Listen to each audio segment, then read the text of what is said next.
Hey guys, welcome to System Design 101. I know there's a lot of content available already over so many different platforms, it's nearly impossible to find this needle in a haystack. However, I feel that इन सब content में काफ़ी सारी basic चीज़ें हैं जो अभी covered नहीं रहती हैं, especially when it comes to dealing with real world systems. The aim is to make these videos as simple as possible for someone who has a very basic idea of computer science to be. Let's just cover basics. So I'll try to make these videos short instead of those long videos wherein दो घंटे की videos होती हैं. So I'll keep these very short, 10-15 minutes. That's the aim for now, to cover concepts in these 10-15 minutes that would be required in any understanding actual systems. तो scaling क्या होती है, और दूसरी बात क्या scaling की ज़रूरत भी है, क्योंकि मोस्ट सिस्टम्स आजकल जो बातें होती है, क्या तुमने माइक्रो सर्विसेज यूज़ किया है और कैसे स्केल कर रहे हो, without even understanding do we even need to scale, या कितना स्केल उसकी. So starting with first let's understand very basically, will go quickly over some basic concept just to you. Scaling होती क्या है? तो लाइफ बहुत सिंपल थी 20-25 साल पहले. एक क्लाइंट होता था, मे बी एक पीसी है ये, ठीक है, एक सर्वर होता था, ये एक सर्वर है, बहुत बेसिक. अब ये सर्वर क्या होता था कि पीसी एक डीएनएस को कॉल करता था. अगर जिसको डीएनएस नहीं पता तो ऐसा समझ लो ये कि डायरेक्टरी है जिसमें एड्रेसेस होते हैं. अब जैसे एक नॉर्मल फ़ोन डायरेक्टरी में या एड्रेस डायरेक्टरी में किसी घर का एड्रेस होगा, इस डीएनएस में एड्रेसेस होते हैं सर्वर्स के. तो उस एड्रेस को हम कहते हैं आईपी एड्रेस. तो इस डीएनएस को वो कॉल करता था तो हमें एक आईपी एड्रेस मिला करता था. इस आईपी एड्रेस से हमें ये पता चलेगा कि इंटरनेट पे कहाँ पे ये सर्वर एग्जिस्ट करता है जो हम एक्सेस करने की कोशिश कर रहे हैं. सो एग्जाम्पल google.com अगर हम एक्सेस करने की कोशिश कर रहे हैं, तो जब मैं google.com इस डीएनएस को भेजता हूँ, तो ये डीएनएस मुझे एक आईपी एड्रेस भेजता है कि जहाँ पे मुझे जाके google.com का एक्सेस मिल सकता है. तो मेरे को एक आईपी एड्रेस मिलता है. उस आईपी एड्रेस को जब मैं रीच आउट करता हूँ तो मैं एक सर्वर तक पहुँचता हूँ, जो सर्वर एक्चुअली google.com को जिसपे google.com एक्चुअली चल रहा होता है. एंड देन जो भी मुझे एक रिस्पॉन्स मिल रहा होता है, जो भी जैसा भी whatever, like it could be a HTML page, it could be a JSON response, मिल जाता है. तो this is how things were very simple. अब एक प्रॉब्लम हो गई. प्रॉब्लम क्या हुई कि बहुत ज़्यादा लोग इंटरनेट पे आ गए, जो पहले नहीं हुआ करते थे. अब क्योंकि बहुत ज़्यादा लोग इंटरनेट पे आ गए तो प्रॉब्लम क्या होने लग गई कि ये जो सर्वर है, इस ये भी एक नॉर्मल एक पीसी या नॉर्मल एक सिस्टम की तरह ही होता है. तो इसका भी एक सीपीयू होगा, करेक्ट, उसका कुछ प्रोसेसर होगा, उसमें कुछ रैम होगी, ठीक, उसमें कुछ रोम होगी, कुछ मेमोरी होगी, करेक्ट. तो अब क्या होने लग गया, जैसे हमारा लैपटॉप अगर आप बहुत सारी चीज़ें चला दो तो हैंग होने लगता है. तो जो हैंग होने लगता है वही सर्वर के साथ होने लग गया है. कैपेसिटी ब्रीच हो गई इसकी कि इससे ऊपर, इससे ज़्यादा मैं लोड नहीं ले सकता, या इससे ज़्यादा एप्लीकेशंस को मैं हैंडल नहीं कर सकता. तो बहुत बेसिक सोल्यूशन क्या निकला कि ठीक है, क्लाइंट वही रहेगा, ये रहा क्लाइंट, ठीक है. और हमने क्या किया कि दो सर्वर बना दिए. कैसे? अगर यहाँ पे 4 जीबी का एक ये सर्वर था, तो हमने 4-4 जीबी के दो सर्वर बना दिए. यहाँ 4 जीबी एंड 4 जीबी, और बाकी पूरा सेम रहा कि ये डीएनएस पे जाएगा, एक डीएनएस से एड्रेस लेके आएगा, वो सारी कहानी सेम है. यहाँ से आईपी एड्रेस मिलेगा, वो सारी कहानी सेम है. तो स्केलिंग का मतलब बस यही होता है कि बेसिकली कैसे आप ज़्यादा लोड को टैकल कर पाओ. कि अगर आपके पास आपके जो भी करंट सर्वर्स हैं उनकी कैपेसिटी रीच हो जा रही है, या वो इससे ज़्यादा लोड नहीं हैंडल कर पा रहे हैं, तो आपको कैसे उसको टैकल करना है, कैसे आपको रिसोर्सेज ज़्यादा देना है. स्केलिंग दो तरीके के होते हैं, जो हज़ारों बार आपने सुना होगा. एक वर्टिकल स्केलिंग होता है, एक हॉरिजॉन्टल स्केलिंग होता है, ठीक है. वर्टिकल स्केलिंग क्या होता है कि जैसे मान लो हमारा 4 जीबी का सर्वर था, तो हमने कहा कि ठीक है 4 जीबी से नहीं हो रहा, एक काम करो 8 जीबी ऐड कर दो इसमें, 8 जीबी का कर दो, या 12 जीबी का कर दो. तो बेसिकली आपने जो हार्डवेयर रिसोर्स था उसी सर्वर का, उसको बढ़ा दिया. अब प्रॉब्लम क्या होगी, एक पॉइंट पे जाके आ जाएगा आपका कि इससे ऊपर की तो जीबी के सर्वर्स ही नहीं आते, मतलब हो ही नहीं सकता, इससे ऊपर तो हार्डवेयर ही नहीं. तो एक हार्ड स्टॉप लग जाएगा कि you can't scale beyond that certain point, right. तो that is where vertical scaling reaches its limits. Horizontal scaling क्या होता है कि अगर 4 जीबी का सर्वर था, तो एक काम करो 4-4 जीबी के चार तीन दो सर्वर बना दो, जैसे हमने पिछले एग्जांपल में देखा, या 3 सर्वर बना दो. अगर उसमें भी लोड नहीं हो रहा तो मल्टीपल सर्वर्स बना दो 4-4 जीबी के, पर पर सर्वर 4 GB रहा, लेकिन नंबर ऑफ सर्वर्स बढ़ गए। This is something which is called horizontal scale. ठीक है, हमें अंडरस्टैंड करना है कि स्केलिंग करनी क्यों है, कि मतलब रिक्वायर्ड भी है स्केलिंग, या बस हम बातें कर रहे हैं कि स्केलिंग स्केल कर देते हैं, स्केल कर देते हैं। तो कैसे पता चलेगा, मान लो आज मैंने एक एप्लीकेशन स्टार्ट करी, तो मुझे कैसे पता चलेगा कि मुझे सर्वर को स्केल करना है या नहीं करना है। 4 बेसिक चीज़ें होती हैं जो हमें स्केलिंग के टाइम देखनी होती है। फर्स्ट है यूजर्स, ठीक है, सेकंड है रिक्वेस्ट्स, थर्ड होता है डेटा साइज, एंड फोर्थ होता है थ्रूपुट। बस ये 4 चीजें हमें ध्यान रखनी होती है, जिससे हमें पता चलता है कि एग्जैक्टली हमें स्केल करना है कि नहीं करना है। 4 चीजें कैलकुलेट करनी है, ठीक है। अब देखते हैं कैसे कैलकुलेट करते हैं। तो मान लो कि अभी आप एक नई एप्लीकेशन बना के डिप्लॉय करते हो कहीं पे, ठीक है। तो आपका पहला एम जनरली क्या होगा कि मैं 1 लाख यूजर्स तक अपनी एप्लीकेशन को पहुंचाऊं, करेक्ट।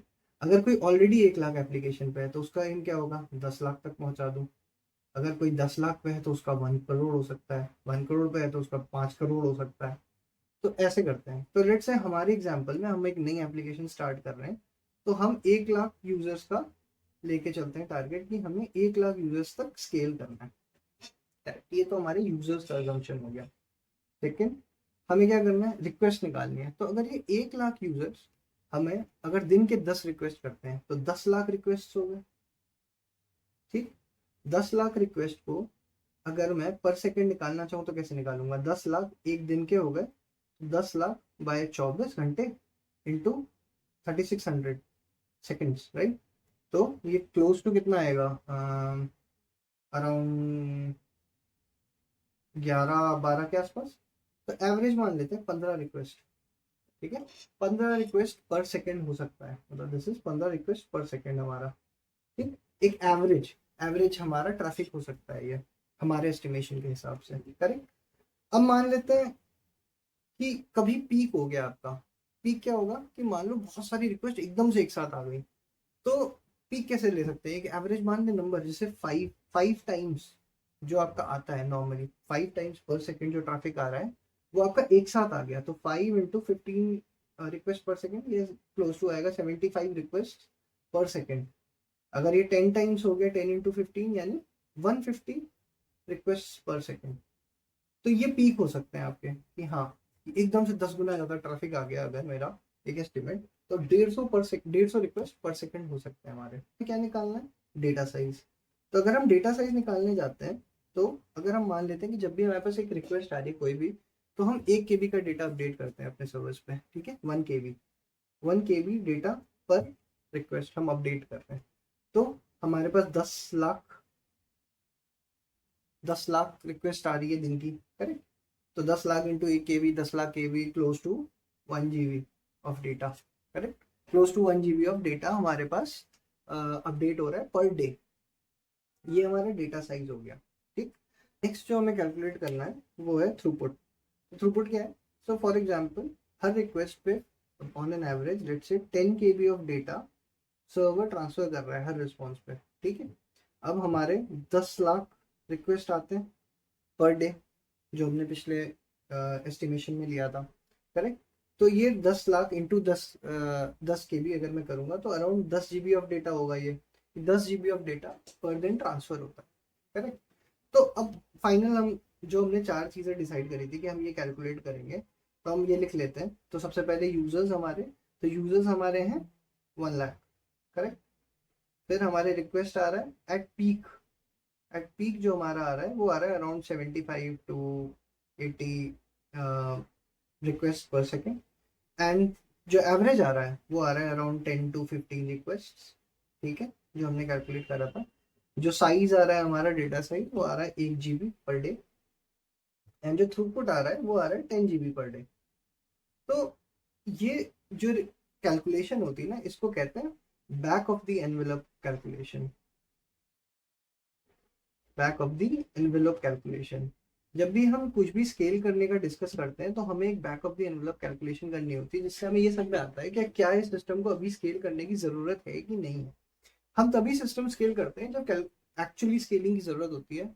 आप प्री मेच्योरली स्केल करने लग जाओगे अपने सिस्टम को, तो आप बस कॉम्प्लेक्सिटी ऐड कर रहे हो और उसका बेनिफिट कुछ नहीं है। आप बस कॉम्प्लेक्सिटी ऐड करके अपने रिसोर्सेज वेस्ट कर रहे हो, एंड देन मे बी वो आपका और कॉम्प्लेक्सिटी वजह से और ज़्यादा प्रॉब्लम्स होने लगे instead of actually solving something. So it's better to always do a back of envelope calculation every time before you think of scaling a system.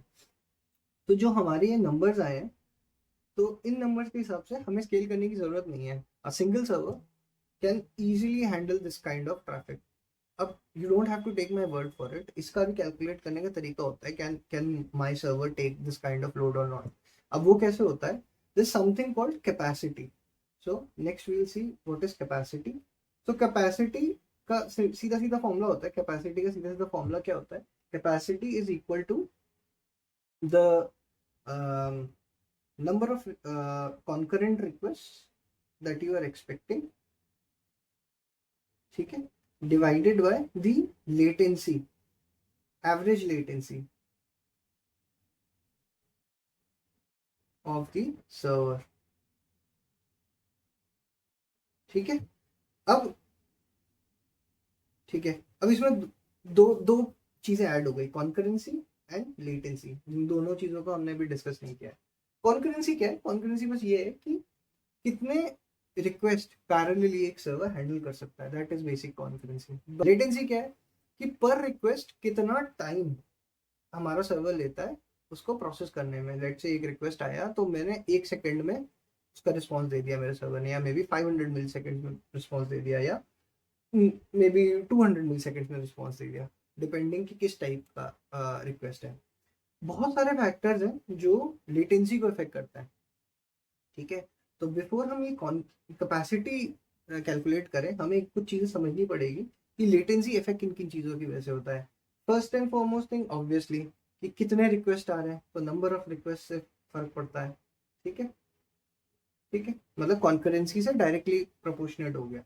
Second कि किस टाइप के रिक्वेस्ट आ रहे हैं, टाइप ऑफ रिक्वेस्ट। अब type of request से क्या मतलब है, टाइप ऑफ रिक्वेस्ट से मतलब है कि कुछ रिक्वेस्ट ऐसे होंगे जो बेसिक रीड होंगे, मे बी CRUD ऑपरेशंस होंगे, जो जो बेसिक क्रिएट रीड अपडेट है डिलीट ऑपरेशंस है। ठीक है, तो वो मे बी फास्ट हो सकते हैं क्योंकि आपका डेटाबेस कितनी जल्दी प्रोसेस कर रहा है उस पर लेटेंसी बहुत डिपेंड करेगा।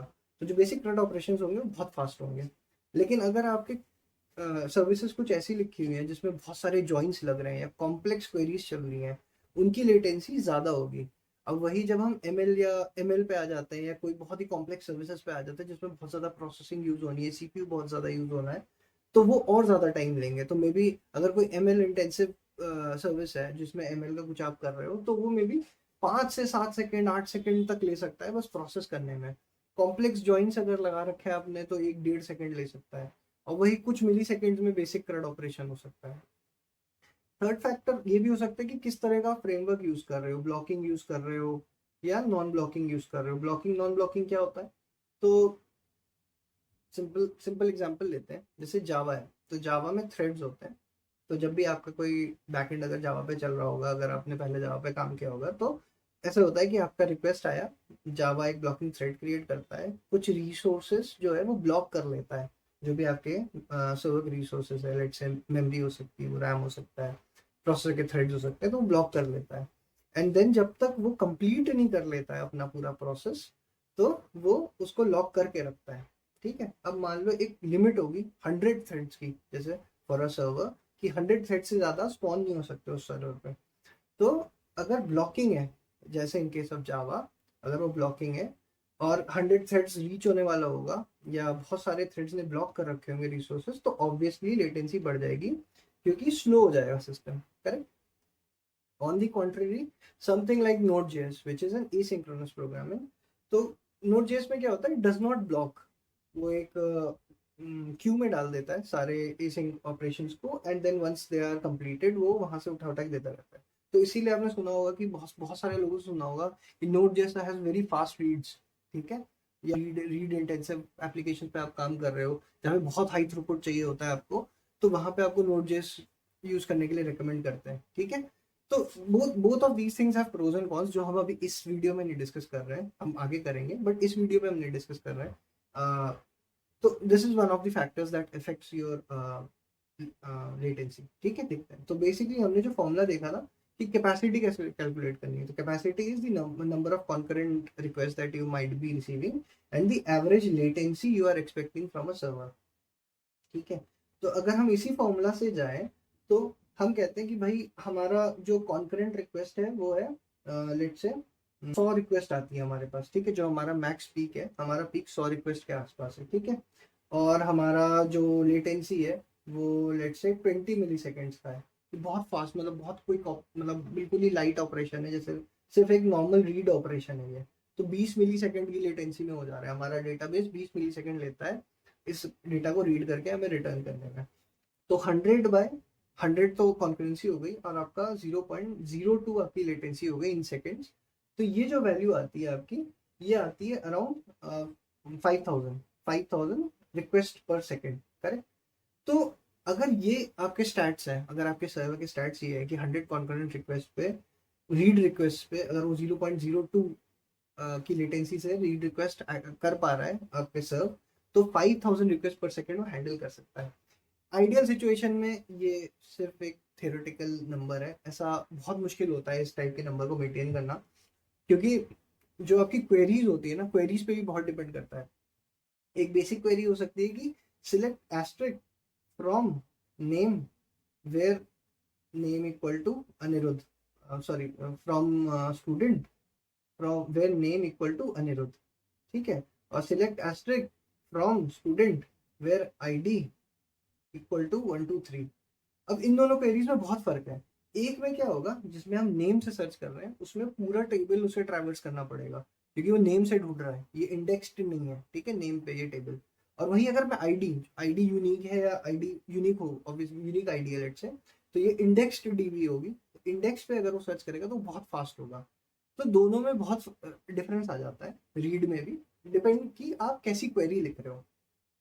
तो coming back to our capacity वाले कैलकुलेशन पे, तो अगर आपका 100 और 20 सेकेंड्स का है तो क्लोज टू 5000 रिक्वेस्ट वो कर सकता है एक सर्वर आपका। नेक्स्ट अगर हम देखें किसी ऐसे सर्विस में जिसमें आपने बहुत सारे जॉइंट्स लगा रखे हैं, तो ऐसे केस में जिसमें आपने बहुत सारे जॉइंट्स लगा रखे हैं, तो फॉर एग्जांपल आपने वही सेम लेते हैं कि 50 कॉन्करेंट रिक्वेस्ट आते हैं आपके, और इसमें जो आपका लेटेंसी आ रहा है ना वो लगभग 100 मिली सेकेंड का आ रहा है, तो 0.1 सेकेंड हो गया, करेक्ट। तो 0.1 सेकेंड के केस में ये ज़्यादा से ज़्यादा आपके कितने 500 रिक्वेस्ट पर सेकेंड कर पाएगा इस केस में, हेवी ऑपरेशन के केस में, ठीक है। तो इसकी हेवी ऑपरेशन के केस में आपके सर्वर की कैपेसिटी हो गई 500 रिक्वेस्ट पर सेकेंड। तो इन्हीं कैलकुलेशंस के बेसिस पे हम ये निकालते हैं कि क्या हमारा जो अभी करंट सर्वर है वो कितना लोड ले सकता है, और क्या जो हमने ऑलरेडी कैलकुलेट जो हमने वैल्यूज कैलकुलेट करी हैं कि अभी हमारा estimated back of the envelope calculation क्या है, can that kind of traffic be handled with our existing servers. जल्दी से एक बार रिवाइज कर लेते हैं। तो we went through how back of the envelope calculation is done. तो we have 4 factors, users, request, data size, throughput, ठीक है। ये 4 चीज़ों के बेसिस पे हमने कुछ नंबर्स निकाले अपने एस्टिमेट्स पे, और हमने देखा कि वो एस्टिमेट जो हमने निकाले हैं and the capacity our server has right now with the capacity formula, can our current servers handle that kind of traffic. तो now we know how to calculate if our current servers need to be scaled or not. Just before ending this, scaling का और भी benefits होते हैं, to have multiple tiers of servers, multiple tiers of database, go into them, ठीक है। But आज का जो वीडियो था ये बस ये समझने के लिए था कि how to understand if we really do need to scale और नॉट, ठीक है। Okay then, thank you. Hope I can keep creating these videos. See you next time. Bye bye.